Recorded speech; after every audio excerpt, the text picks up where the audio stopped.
Hello friends, welcome back to my channel study for success. तो कैसे हैं आप सभी। देखिए आज हम इस वीडियो में के हैबर और एनएस वेंद्रे के बारे में एग्जाम में जितने भी क्वेश्चन बनते हैं आज हम यहां से कवर करेंगे। और इससे पहले की वीडियो अगर आपने नहीं देखी है धनराज भगत के बारे में और हमने जीराम पटेल के बारे में कुछ क्वेश्चंस देखे थे जो एग्जाम में हर बार रिपीटेड होते हैं। और ये सारे ही जो क्वेश्चन हैं बहुत अच्छे सेलेक्टेड क्वेश्चन हैं, तो ये यहाँ से आपके एग्जाम में क्वेश्चन बनने के पूरे चांसेस हैं। तो इस वीडियो को आप लास्ट तक देखिएगा, ठीक है। तो चलिए क्लास हम स्टार्ट करते हैं। सबसे पहले आपको क्या याद रखना है, के हैबर। के हैबर का पूरा नाम क्या है, कृष्णगिरी कृष्ण हैबर, ठीक है। कंठगिरी कृष्ण हैबर इनका पूरा नाम है और इनका जन्म 1912 में हुआ था। 1912 में इनका जन्म हुआ था, मृत्यु 1996 में हुई थी। अब हम इनके बारे में डिटेल से जानते हैं, ठीक है। चलिए टाइम को वेस्ट नहीं करते हैं। के हैबर का जन्म कब कहाँ हुआ था, तो 1912 में हुआ। तो कहाँ हुआ था, कर्नाटक राज्य के छोटे से गाँव में हुआ था, कंठगिरी में हुआ था। सबसे पहले आपको क्या याद रखना है, कर्नाटक और कंठगिरी आपको याद रखना है, ठीक है। कर्नाटक और कंठगिरी आपको याद रखना है 1912, ठीक है। के हैबर का पूरा नाम क्या है, मैंने अभी आपको बताया, कंठगिरी कृष्ण हैबर इनका पूरा नाम है। के हैबर की माता का क्या नाम है, तो शितेमा हैबर। शितेमा हैबर के पुत्र का क्या नाम है, के हैबर। दोनों ही तरीके से क्वेश्चन पूछा जा सकता है। अगर क्वेश्चन में पूछा जाए शितेमा हैबर के हैबर से कैसे संबंधित है, तो बेटे की तरह संबंधित है, यानी कि इनके बेटे हैं। के हैबर ने जीजी स्कूल ऑफ आर्ट मुंबई से चित्रकला डिप्लोमा किस अवधि में पूरा किया था, तो सबसे पहले आपको ये याद रखना है के हैबर ने जो अपना चित्रकला का डिप्लोमा किया था वो कहाँ से किया था, तो जीजी स्कूल ऑफ आर्ट से किया था, ठीक है। अब इनका क्या है कि जेजी स्कूल ऑफ आर्ट से के हैबर ने किस वर्ष में अपना डिप्लोमा चित्रकला का मतलब पूर्ण कर लिया था, यानी कि उनको मार्क्सिट डिग्री मिल गई थी। तो 1934 से 1938 के बीच में उनका फाइनल हो गया था, ठीक है। के हैबर को भारत सरकार ने किस वर्ष पद्म भूषण आपको याद रखना है, तो पद्म विभूषण से कब सम्मानित किया गया था, 1989 में इनको पद्म भूषण से सम्मानित किया गया था, ठीक है। के हैबर केंद्रीय ललित कला अकादमी नई दिल्ली के फेलो कब चुने गए थे, तो 1976 में चुने गए थे, ठीक है। चलिए अब हम नेक्स्ट देखते। के हैबर का प्रसिद्ध चित्र मुर्गों की लड़ाई, ठीक है, कॉकफाइट। ये क्वेश्चन बार बार एग्जाम में पूछा जाता है। तो सबसे पहले आपको ये याद रखना है कि मतलब मुर्गों की लड़ाई किसका चित्र है, के हैबर का है। माध्यम पूछा जाए तो तेल रंग याद रखना है। और सुरक्षित कहाँ है, ये चंडीगढ़ संग्रहालय में सुरक्षित है, ठीक है। देखिए मैंने जितने ही आपको जितने भी कलाकारों के बारे में बताया है वो सारे ही वहीं से ही एग्जाम में पूछे जाते हैं।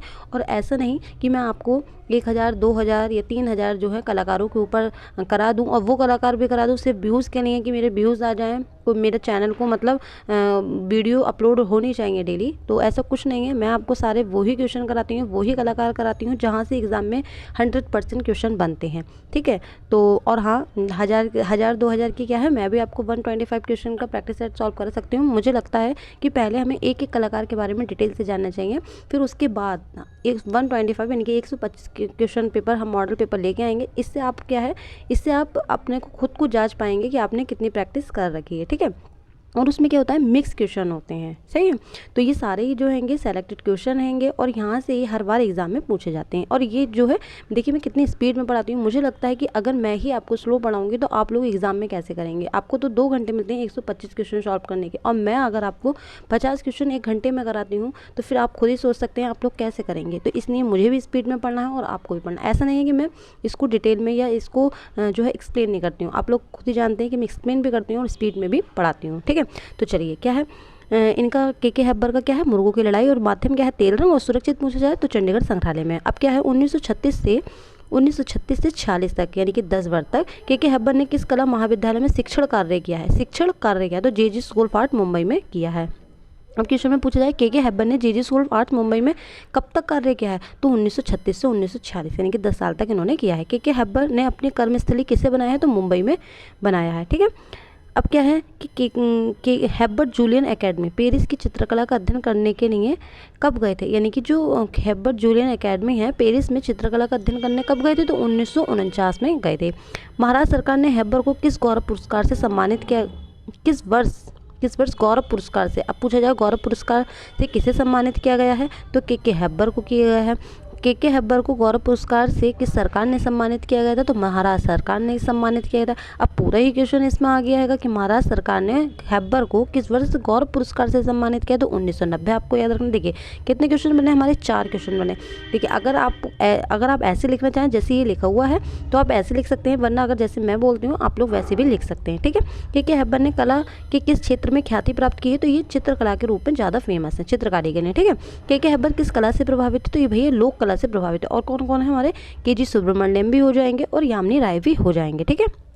चलिए नेक्स्ट देखते हैं हम। यहाँ क्या है, के हैबर की चित्रकला पर किसका प्रभाव परिलक्षित होता है, ये किसका प्रभाव हमें दिखाई देता है, ये किसका प्रभाव है के हैबर की चित्रकला पर या कल उनके चित्रों पर पूछा जाए तो जैन का है, मुगल का है, लघु चित्रण, अजंता भित्ति चित्रकारी का है। ठीक है, क्वेश्चन को जो है किसी भी किसी भी तरीके से पूछा जा सकता है और ऑप्शन में एक ही होगा, तो आपको चारों पांचों याद रखना है, जैन, मुगल, लघु चित्रण, अजंता। ठीक है, के हैबर ने अपनी कला जीवन की शुरुआत कहाँ से की थी, तो भैया इन्होंने मुंबई से की थी। अभी हमने क्या पढ़ा कि इन्होंने अपनी कर्मस्थली किसको बताया है, तो मुंबई में। तो ऐसे ही पूछा जा रहा है कि जीवन की शुरुआत कहाँ से की थी, मुंबई में। के हैबर के अंतिम दिनों की चित्रण शैली क्या थी, तो भाई शास्त्रीय थी।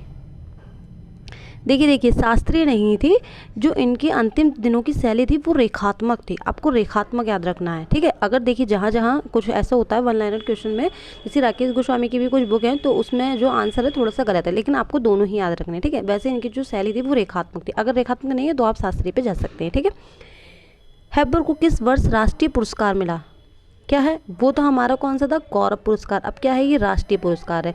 तो 56, 57 और 58 यानी कि जो है इनको ये पुरस्कार मिला था, राष्ट्रीय पुरस्कार। तो क्या है, ऑप्शन में जो है 56 में मिलता है, 57 में मिलता है और 58 भी मिलता है। तो आप लोगों को ऑप्शंस के अकॉर्डिंग लगाना है। ठीक है, के हैबर ने पश्चिम कलाकारों की कला से काफ़ी प्रभावित थे, यानी कि ऐसे कौन यूरोपीय के हैबर जो हैं कौन से यूरोपीय कलाकार से प्रभावित थे, तो पॉल गॉगिन और पॉल सेजान से ये प्रभावित थे। कौन थे, के हैबर। भारत सरकार ने किस वर्ष हैबर को पद्मश्री, क्या है, पद्मश्री से सम्मानित किया था, तो 1961 यानी कि 1961 में इन्होंने पद्मश्री इनको मिला है। पद्मश्री कब मिला है इनको, तो 1961 में मिला है। अब क्वेश्चन में यही पूछ लिया जाए कि 1961 में पद्मश्री पुरस्कार से किस कलाकार को सम्मानित किया गया है, तो के हैबर को किया गया है। के हैबर राष्ट्रीय ललित कला अकादमी नई दिल्ली के अध्यक्ष कब चुने गए थे, तो 1980 से 1984 तक। ठीक है, क्या है, कब तक रहे, क्या है इसमें, क्या है कि के हैबर हैं वो हमारे कहाँ के थे, ललित कला अकादमी जो है, ललित कला अकादमी नई दिल्ली में जो है उसके अध्यक्ष रहे थे। तो ये कब से कब तक रहे थे, तो 80 से 84 तक रहे थे। 4 साल तक इन्होंने वहाँ पर कार्य किया था। ठीक है, चलिए देखते हैं। और अब इनके कुछ चित्र देखेंगे और मैं उसके जो इनके चित्रों को बार बार पूछा गया है, हर बार पूछा गया, हर एग्जाम में पूछा गया है, मैं उसके आगे अंडरलाइन कर लूँगी और आप इसका स्क्रीनशॉट भी ले सकते हैं। अब इनका देहांत कहाँ हुआ था, तो 1996 में मुंबई में हुआ था, जहाँ इन्होंने जिस स्थान को इन्होंने अपनी कर्मस्थली बताया है। तो मुर्गों की लड़ाई इनका बहुत ज़्यादा फेमस है और कैनवास पर तेल रंग है, 1959 में बनाया गया, चंडीगढ़ में ये सुरक्षित। एक इनका कविता का जन्म है, यानी कि वर्थ ऑफ पोइट्री आपको याद रखना है, और कैनवास पर तेल रंग में है 1966 में राष्ट्रीय आधुनिक कला संग्रहालय नई दिल्ली में। रिक्शा खींचने वाला इनका पूछा गया है, यानी कि रिक्शा बुलर्स आपको याद रखना है। ठीक है, रिक्शा खींचने वाला, और एक रिक्शे से एक तैयब मेहता ने भी बनाया है रिक्शा, मुझे पूरा एक चित्र उनका याद नहीं आ रहा, फिलहाल सिर्फ रिक्शा आ रहा है, तो एक तैयब मेहता का भी है, लेकिन इनका है रिक्शा खींचने वाले। ठीक है, एक आपको ये याद रखना है, प्यासी आत्मा, हंग्री सोल इनका है, केले बेचने वाला इनका है, यानी कि बनाना सेलर जो है एन एस बेंद्रे का भी है, अमृता शेरगिल का भी है और के हैबर का भी है। आपको ऑप्शंस के अकॉर्डिंग लगाना है।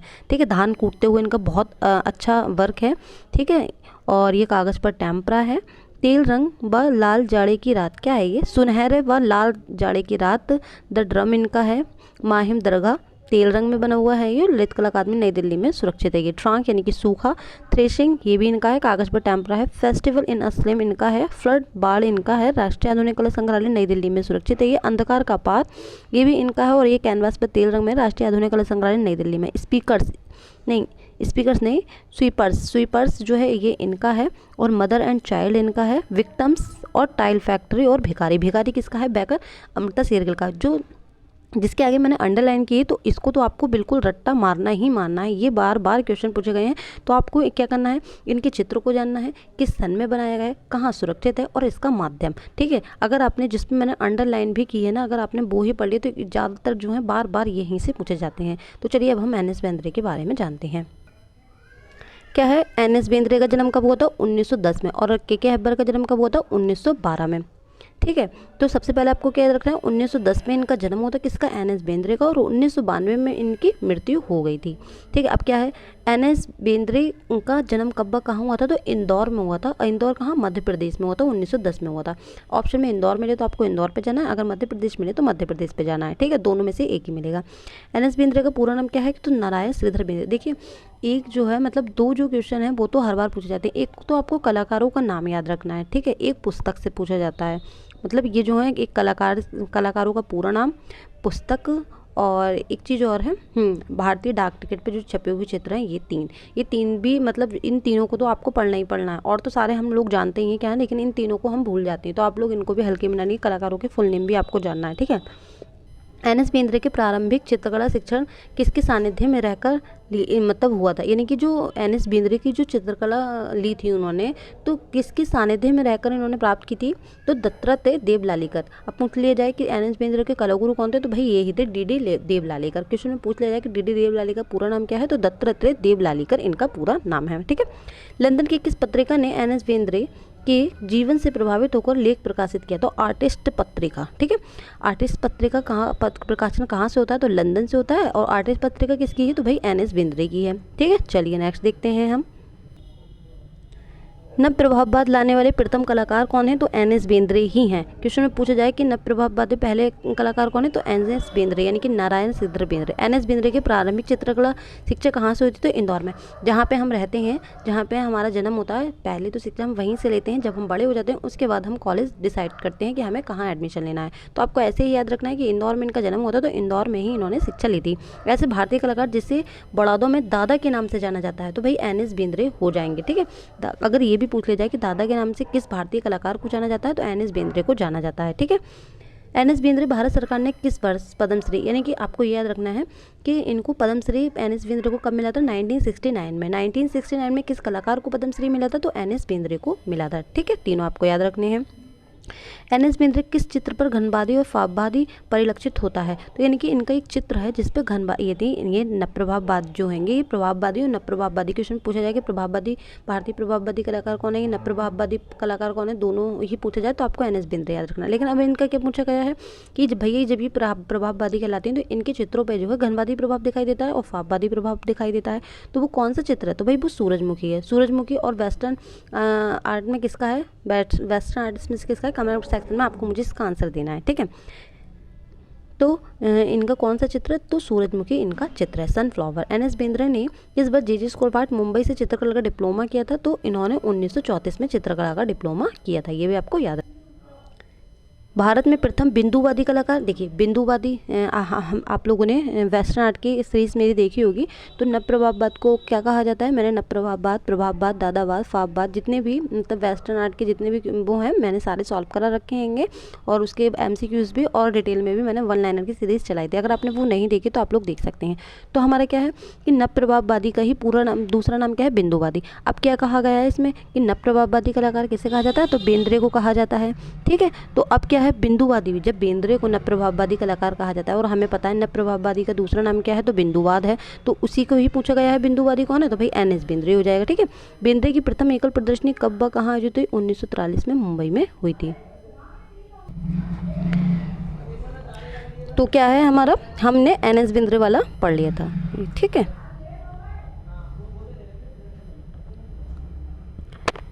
तो बेंद्रे की प्रथम एकल प्रदर्शनी कब व कहाँ आयोजित हुई थी, तो मुंबई में हुई थी और 1943 में हुई थी इनकी, ठीक है। बेंद्रे की किस वर्ष घुमक्कड़ चित्र पर बॉम्बे आर्ट सोसाइटी का रजत पदक है वो प्राप्त होता है। सबसे पहले आपको क्या रखना है, घुमक्कड़ चित्र किसका है, भाई एन एस बेंद्रे का है। और इस पे जो है इनको रजत पुरस्कार भी प्राप्त हुआ है, तो 1934 में मिला था। अब ये पूछ लिया जाए कि एन एस बेंद्रे को उनके किस चित्र पर रजत पदक मिला हैगा, तो घुमक्कड़, ठीक है। 4-5 हमारे क्वेश्चन क्लियर हो गए। चलिए अब नेक्स्ट देखते हैं हम। एन एस बेंद्रे का जन्म किस परिवार में हुआ था, यानी कि एन एस बेंद्रे का किस परिवार में हुआ था, तो इंदौर के ब्राह्मण परिवार में हुआ था। इंदौर में तो हुआ था लेकिन एक ये ब्राह्मण परिवार में हुए थे। बेंद्रे किस शैली से प्रभावित थे, तो राजपूत व मुगल शैली से प्रभावित थे। एन एस बेंद्रे किस ललित कला संकाय में विभाग अध्यक्ष व डीन पद पर रहकर सेवाएं दी थी, मतलब इन्होंने एन एस बेंद्रे थे, इन्होंने कौन से विभाग अध्यक्ष पर रहकर अपनी सेवाएं दी थी, तो ललित कला संकाय बड़ौदा में, ठीक है। बड़ौदा में इन्होंने, अब ये पूछ लिया जाए कि बड़ौदा से किसका संबंध, तो एन एस बेंद्रे का ही संबंध है। प्रसिद्ध सूरजमुखी चित्रकार, मतलब सूरजमुखी के चित्रकार कौन है, अभी हमने पढ़ा एन एस बेंद्रे हो जाएंगे। और ये माध्यम क्या है, इसका तेल रंग है, ठीक है। एन एस बेंद्रे बिंदुवादी कला की प्रेरणा कहाँ से ली थी, तो हमें पता है ना कि नवप्रभाववाद का फेमस आर्टिस्ट कौन है, तो जॉर्ज सोरा है, ठीक है। चलिए अब क्या है कि एन एस बेंद्रे किस वर्ष कला महाविद्यालय में कला अध्ययन के प्रवेश लिया था, तो उन्होंने 1929 में लिया था। कब लिया था, 1929 में लिया था। नेक्स्ट देखेंगे, भारत सरकार ने बेंद्रे को किस वर्ष पद्म भूषण से सम्मानित किया था, तो 1992 में किया था, ठीक है। तो एन एस बेंद्रे को पद्म भूषण कब मिला था? पद्म भूषण कब मिला था एन एस बेंद्रे को? 1992 में मिला था। किस भारतीय चित्रकार को बचपन में चेचक होने के कारण उसकी एक आंख जो है दृष्टिहीन हो गई थी? तो किसकी हो गई थी? एन एस बेंद्रे की ही हो गई थी। अब क्वेश्चन में पूछा जाए ऐसे कौन से कलाकार हैं जिसकी एक आंख जो है चेचक से जो है मतलब बेकार हो गई थी या फिर चोट लगी थी, हानि पहुंच गई थी। ठीक है, तो आपको एन एस बेंद्रे याद रखना है। अब ये अगर मतलब एक आपको ये ही याद रखना है कि एन एस बेंद्रे की एक आंख खराब हो गई थी। किसके कारण हो गई थी? चेचक होने के कारण। अगर एक आंख से रिलेटिव कोई भी क्वेश्चन आता है तो वो हमारे एन एस बेंद्रे के बारे में ही पूछा जा रहा है। ठीक है, एन एस बेंद्रे किससे प्रभावित होकर तेल चित्रकार की रचना शैली की थी? मतलब एन एस बेंद्रे थे वो किस शैली से प्रभावित थे कि उन्होंने तेल चित्र की रचना की थी? तो ये प्रभाववादी शैली से प्रभावित थे। ठीक है, भारत का प्रथम प्रभाववादी कलाकार किसे कहा जाता है? तो एन एस बेंद्रे को कहा जाता है। अगर न प्रभाववादी पूछा जाए या बिंदुवादी पूछा जाए तब भी आपको एन एस बेंद्रे याद रखना है। ठीक है, किस भारतीय विश्वविद्यालय ने किस वर्ष बेंद्रे को अवन गमन पुरस्कार से सम्मानित किया था? तो अवन गमन पुरस्कार से किसे सम्मानित किया था? तो एन एस बेंद्रे को किया था। कहाँ से किया था? महाभारती विश्वविद्यालय ने किया था। और कब किया था? 1984 में किया था। आपको ये सारे ही याद रखने हैं। चलिए अब हम नेक्स्ट देखते हैं। चलिए बेंद्रे किस चित्र के, एक मिनट यहाँ पूरा नहीं आया है, क्या है ये? बेंद्रे किस चित्र के लिए बॉम्बे आर्ट सोसाइटी की वार्षिक प्रदर्शनी का रजत पदक मिला था? तो घुमक्कड़ चित्र का। अभी हमने पढ़ा था ना, इनको रजत पदक मिला था। ठीक है, ऐसा पहले भारतीय कलाकार जिसकी प्रशंसा में लंदन की आर्टिस्ट पत्रिका में लेख प्रकाशित हुआ। तो हमें पता है ना आर्टिस्ट किसकी पत्रिका है? तो एन एस बेंद्रे की है। तो ऐसे ही हम अपना लेंगे। एन एस बेंद्रे किस कलाकृति के लिए उन्हें राज्यपाल पुरस्कार मिला था? तो गली का आकर्षण। राज्यपाल पुरस्कार से किसे सम्मानित किया गया है? तो एन एस बेंद्रे को किया गया है। किस चित्र के लिए गया है? तो गली का आकर्षण के लिए किया गया है। ठीक है, बड़ौदा पेंटर्स ग्रुप यानी कि बड़ौदा ग्रुप भी पूछ लिया जाए कि अधिकांश कलाकार किस विश्वविद्यालय से संबंधित थे? तो ये बड़ौदा विश्वविद्यालय के ललित कला संकाय से संबंधित थे। बेंद्रे द्वारा चित्र कौन सा चित्र है जो केंद्रीय ललित कला अकादमी द्वारा प्रकाशित मोनोग्राफ के मुख्य पृष्ठ पर छपा था? ये आपको याद रखना है। सनफ्लावर 1955 बहुत अच्छा इनका आर्ट वर्क है, ये आपको याद रखना है। ठीक है, बहुत बार पूछा गया है ये। बेंद्रे की प्रसिद्ध कलाकृति गली का आकर्षण पर किस वर्ष बॉम्बे आर्ट सोसाइटी का वार्षिक प्रदर्शनी में राज्यपाल पुरस्कार प्राप्त हुआ था? तो 1935। ये भी आपको याद रखना है। ठीक है, चलिए अब हम नेक्स्ट देखते हैं। ऐसे समकालीन चित्रकार जो बंगाल शैली से सर्वाधिक प्रभावित थे तो नारायण श्रीधर बेंद्रे हो जाएंगे। ठीक है, इन्होंने बहुत शैली में भी काम किया है। बेंद्रे किस ललित कला संकाय बड़ौदा विश्वविद्यालय में विभाग अध्यक्ष पर नियुक्त हुए थे? यानी कि इन्होंने बड़ौदा विश्वविद्यालय में जब स्टार्टिंग की तो कब नियुक्त हुए थे? 1950 में हुए थे। किस विश्वविद्यालय ने बेंद्रे को डीलिट की मानद उपाधि से सम्मानित किया था? तो इंदिरा कला संगीत विश्वविद्यालय खैरागढ़ छत्तीसगढ़ ने। ठीक है, तो अब ये पूछ लिया जाए कि इंदिरा कला क्या है इसमें? हाँ, तो मानक उपाधि से किस कलाकार को सम्मानित किया गया? तो एन एस बेंद्रे को किया गया हैगा। और कहाँ से? इंदिरा कला संगीत महाविद्यालय खैरागढ़ छत्तीसगढ़ से। ठीक है, बेंद्रे को राष्ट्रीय ललित कला अकादमी ने किस वर्ष राष्ट्रीय पुरस्कार से सम्मानित किया था? तो 1955 में किया था।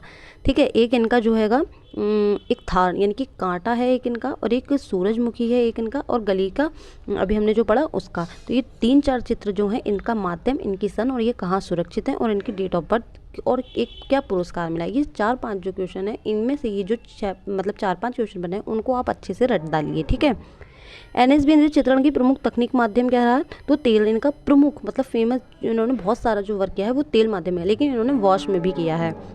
बेंद्रे द्वारा चित्रित थान, ये जिसके बारे में अभी बता रही थी, कांटा जिसको बोलते हैं, और ये तेल रंग में बना हुआ 1955 में। वर्तमान में ये कहाँ सुरक्षित है? राष्ट्रीय आधुनिक कला संग्रहालय नई दिल्ली में सुरक्षित है। ठीक है, अब क्या है, किस चित्रकार को रंगों का स्वामी, मास्टर ऑफ कलर्स, देखिए अब्दुल रहमान चुगताई को क्या कहा जाता है? रंगों का सम्राट कहा जाता है। अगर आपने कलाकार उनकी उपाधि वाली वीडियो नहीं देखे तो आप प्लेलिस्ट में जाकर के देख सकते हैं। ठीक है, तो रंगों का सम्राट किसे कहा जाता है? अब्दुल रहमान चुगताई को। और यहाँ क्या पूछा है कि रंगों का स्वामी किसे कहा जाता है? तो एन एस बेंद्रे को। और इंग्लिश में पूछ लिया जाए मास्टर ऑफ कलर्स किसे कहा जाता है? तो एन एस बेंद्रे को कहा जाता है। ठीक है, चलिए अब हम नेक्स्ट देखते हैं। ऐसे प्रभाववादी चित्रकार किसे कहा जाता है? मतलब प्रथम प्रभाव, मैंने अभी आपको बताया प्रभाववादी, नव प्रभाववादी, ठीक है, ये बिंदुवादी पूछा जाए, एन एस बेंद्रे के बारे में ही पूछा जा रहा है। बेंद्रे किस वर्ष बॉम्बे सोसाइटी का स्वर्ण पदक मिला था? तो 1941 में मिला था। अब क्वेश्चन में पूछ ले जाए कि बेंद्रे को बेंद्रे को बॉम्बे सोसाइटी का स्वर्ण पदक कब मिला था? तो 1941 में मिला था। 1941 में किस कलाकार को बॉम्बे सोसाइटी का स्वर्ण पदक मिला था? तो बेंद्रे को मिला था, ठीक है। ललित कला संकाय बड़ौदा विश्वविद्यालय में सबसे पहला व्याख्याता किसे नियुक्त किया गया था? तो किसे किया था? एन एस बेंद्रे को। और क्वेश्चन पूछ लिया जाए तो 1950 आपको याद रखना है। बेंद्रे को मध्य प्रदेश सरकार ने किस वर्ष कालिदास सम्मान से सम्मानित किया था? भाई इनको कालिदास सम्मान भी मिल चुका है। वो कब मिला था? 1984 में मिला था। अब क्या है? श्रीधर नारायण बेंद्रे इनका पूरा नाम है, का संबंध कहाँ से? तो भाई इनका बड़ौदा से है। इन्होंने अपनी भी जो मतलब इन्होंने जो क्या नाम है अपनी सेवाएं दी थी तो वो बड़ौदा के कॉलेज में ही दी थी, ठीक है। राष्ट्रीय ललित कला अकादमी नई दिल्ली ने बेंद्रे को सदस्य कब चुना? तो 1974 में चुना। अब हम इनके बारे में और देखेंगे, थोड़ा सा रह गया है। और क्या है कि बड़ौदा पेंटर्स ग्रुप, हमें एक चीज़ क्या याद रखनी है कि बड़ौदा का संबंध किससे है? एन एस बेंद्रे से है। बड़ौदा बेंद्रे। तो बड़ौदा का संबंध पूछा जाए, बड़ौदा पेंटर ग्रुप्स पूछा जाए तो आपको समझ लेना है कि ये बेंद्रे के बारे में कह रहे हैं, ठीक है। अब क्या है? बेंद्रे ने किस वर्ष, अब क्या चीज़ याद रखनी है? अब तो हमें पता चल गया कि बड़ौदा पेंटर्स ग्रुप्स के संस्थापक कौन हैंगे, क्या अपनी भूमिका इसमें किसने निभाई, ये किसका संबंध बड़ौदा पेंटर ग्रुप से? तो एन एस बेंद्रे का है, ठीक है। अब आपको ये भी याद रखना है कि बड़ौदा पेंटर्स ग्रुप की स्थापना हुई थी? तो 1956 में हुई थी, ठीक है। किस भारतीय पॉइंटलिज्म यानी कि बिंदुवादी को इंग्लिश में क्या बोलते हैं? पॉइंटलिज्म। और हमें पता है किसके बारे में पूछा जा रहा है? तो एन एस बेंद्रे के बारे में पूछा जा रहा है। तो हम आंख बंद करके एन एस बेंद्रे पे चले जाइए, ठीक है। अब क्या है कि बेंद्रे को 1955 में किस चित्र के लिए, मैंने अभी आपको बताया इनके दो चित्र हैं, एक इनका सूरजमुखी और एक थान, ठीक है। ये बहुत ज़्यादा फेमस और बार बार पूछे जाते हैं। तो ये किसके बारे में बात कर रहा है? ये थान यानी कि कांटे के बारे में बात कर रहा है। विश्व भारती विश्वविद्यालय ने सन 1982 में बेंद्रे को किस राष्ट्रीय पुरस्कार से सम्मानित किया था? तो भाई अब क्या याद रखना है कि अवन गमन पुरस्कार से। अवन गमन पुरस्कार 1982 में किसे दिया गया था? तो एन एस बेंद्रे को दिया गया था। कहाँ से? विश्व भारती विश्वविद्यालय ने, ठीक है।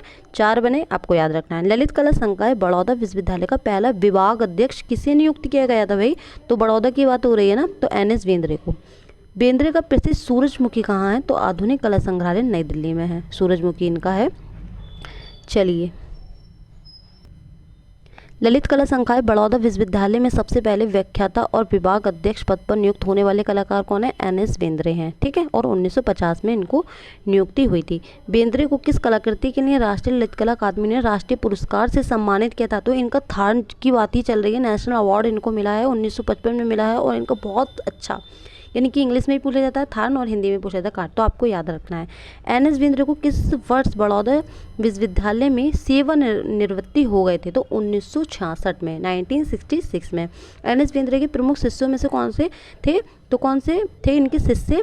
तो बालकृष्ण पटेल, जी आर संतोष, गुलाम मोहम्मद शेख, ज्योति भट्ट, जयंत पारीख, नैना दयाल, रतन प्रमुख, शांति दुबे और त्रिलोक कौल। अब इसमें इन कलाकारों में से ही पूछ लिया जाए, जी आर संतोष के गुरु कौन थे? भाई एन एस बेंद्रे। नैना दयाल के गुरु कौन थे? N S Bendre. ज्योति भट्ट के गुरु कौन थे? N S Bendre. गुलाम मोहम्मद शेख के गुरु कौन थे? N S Bendre. इस तरीके से उल्टा भी पूछा जा सकता है, ठीक है। एन एस बेंद्रे का निधन कहाँ होता? भाई 1992 में मुंबई में होता। अब हम इनके कुछ चित्र देखते हैं और जिसके आगे मैं अंडरलाइन करूँगी आपको उनको घोल के पी जाना है, ठीक है, रट डालना है। चलिए देखते हैं, आप लोग स्क्रीनशॉट भी ले सकते हैं। इनका थान कैनवास पर है 1955 में, राष्ट्रीय आधुनिक कला संग्रहालय नई दिल्ली में। सनफ्लावर इनको आपको याद रखना है, ये भी 1955 में। इनकी थान और सूरजमुखी, ठीक है, राष्ट्रीय आधुनिक दोनों कला संग्रहालय नई दिल्ली में, और ये कैनवास पे तेल रंग में बने हुए हैं, ठीक है। इनका गपसप बहुत फेमस हैगा, ठीक है। और ये भी कहाँ? ललित कला का। एक चीज़ आपको क्या याद रखनी है, मतलब जितने भी जो मतलब भारतीय यानी कि इंडियन आर्टिस्ट हैं उनकी जो मूर्ति हैं या चित्र वगैरह हैं वो मोस्टली जो है ना वो इसमें ही है। किसमें? राष्ट्रीय आधुनिक कला संग्रहालय नई दिल्ली में। अगर जैसे आप कभी लोग कंफ्यूज हो तो आप आंख बंद करके राष्ट्रीय आधुनिक कला संग्रहालय नई दिल्ली लगा सकते हैं। आपका जो है 80% सही हो सकता है, मैं 100% नहीं कहूँगी, ठीक है। तो आपको ये 3 आपको याद हो गए। और मेलोडी ऑफ अ ट्री, भैंस और सारस, मदर एंड चाइल्ड, ठीक है। फ्लावर्स, सेलर्स वुमेन, इनकी फूल बेचने वाली एन एस बेंद्रे का भी है। और अमृता शेरगिल का भी है, ये भी आपको याद रखना है, ठीक है। और पोर्ट्रेट ऑफ एन हाउस, ये नहीं, बंगाल स्त्री आपको याद रखना है, ठीक है। माँ और बच्चा आपको याद रखना है, डांसिंग गर्ल और गली का आकर्षण, घुमक्कड़ कंधे बच्चे, ये चारों ही आपको याद रखने हैं। दार्जिलिंग के चाय की बागान की आपको याद रखना है। तो जितने भी मैंने अंडरलाइन किए हैं ये आपको घोल के पी जाने हैं और बार बार यहाँ से बने जाते हैं। इनकी सन याद रखनी है, माध्यम याद रखनी है, ये सुरक्षित कहाँ है। एक इनका छापा चित्र है क्या, बोट ऑफ शिप, और ये क्या है, ये एचिंग में बना हुआ है। तो आज हमने 2 कलाकारों के बारे में जाना। ये वीडियो आपकी कैसी लगी कमेंट सेक्शन में मुझे ज़रूर बताइएगा, और नेक्स्ट वीडियो हम किस टॉपिक पर ले गए ये भी आप लोग मुझे बताइएगा, ठीक है। अगर ये वीडियो आपको हेल्पफुल लगी हो तो इस वीडियो को लाइक कीजिएगा और शेयर कीजिएगा, ठीक है। चलिए मिलते हैं नेक्स्ट वीडियो में, तब तक के लिए जय हिंद, जय Bharat, and thank you watching my video.